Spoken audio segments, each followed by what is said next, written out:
Welcome to this Commander deck featuring a Licia, Sanguine, Tribune, and Zirda the Dawnmaker Lifepain deck. This is a low-power casual deck with a constantly fluctuating life total, spending and gaining life haphazardly. Using Zirda as the companion empowers a lot of otherwise weak life gain cards, and Licia is an excellent outlet to spend life on.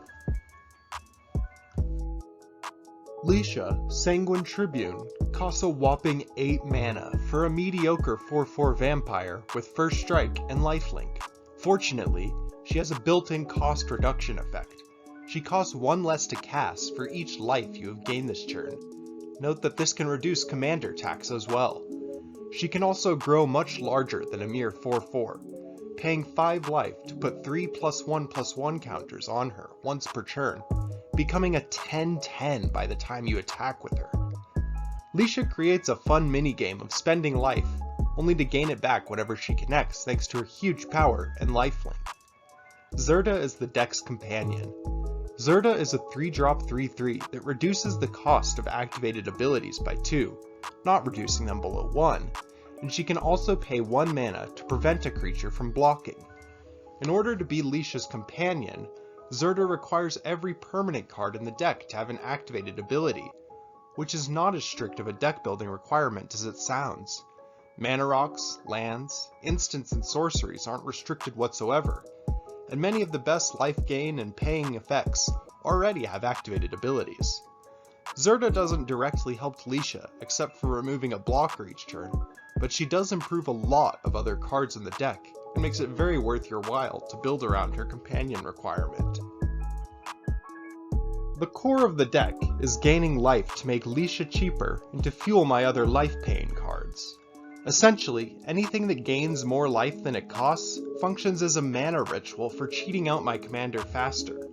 This ranges from cheap cantrips like Golden Egg, Revitalize, and Fountain of Renewal, to repeatable effects empowered by Zirda's cost reduction, such as Umezawa's Jitte, yes, it gains life too, Orzhov Guildmage, and Scholar of Athreos.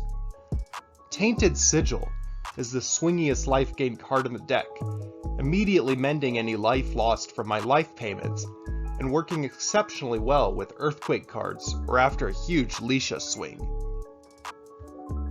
What to do with all of this life outside of casting and pumping my commander? The easiest answer is drawing cards. Black gives the deck many ways to do this repeatably, several of which are even reduced in cost by Zirda. Argwell's Bloodfast is the cheapest way to do this, while Erebos has the bonus of shutting down opposing life gain decks.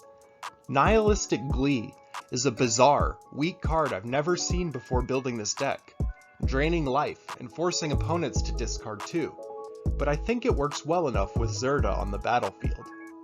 Bolas's Citadel can churn through the deck and cheat mana costs. I've added a few huge life gain payoffs. Aetherflux Reservoir belongs in every life gain deck as an instant win button, and a Johnny Strength of the Pride is a brutal one-sided board wipe with enough life. Finally, Font of Agonies is designed for this deck, getting tons of counters from Licia, and removing many creatures for a very cheap mana investment. One card that approaches broken with Zirda's cost reduction is the Boros Classic Sunforger. Flavor appropriately, the Dawnmaker makes it cheap enough to activate Sunforger multiple times during one turn, so I've included many different instants that can be tutored up and cast for free with this equipment.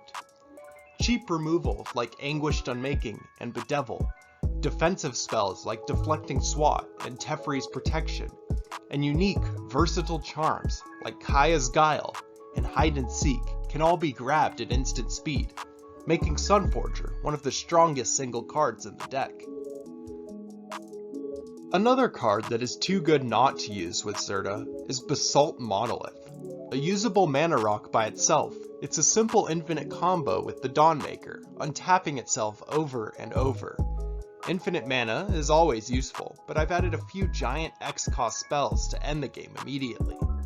Rolling and regular Earthquakes also act as versatile board wipes, and a big Sanguine is a classic black win con, draining the whole table at once. There are two cards I want to talk about their absurd synergies with Zirda.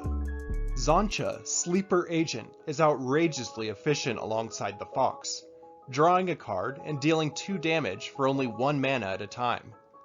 Soulbright Flamekin can grant trample to my creatures, most notably a huge pumped Licia, while also generating a lot of red mana each turn. Since Zirda is so important to this deck functioning, I've added several ways to return her from the graveyard, because she does not return to the command zone when she's just the companion. Revival, Savin's Reclamation, and Sorin all get her out of the graveyard for pretty cheap mana costs. The rest of the deck is more instant removal grabbed by Sunforger, a few more life gain payoffs, plenty of mana rocks, and some basic card draw and board wipes. Check out the full deck list in the description if you're interested. Thanks for watching this Licia and Zirda deck tech. Enjoy gaining and draining.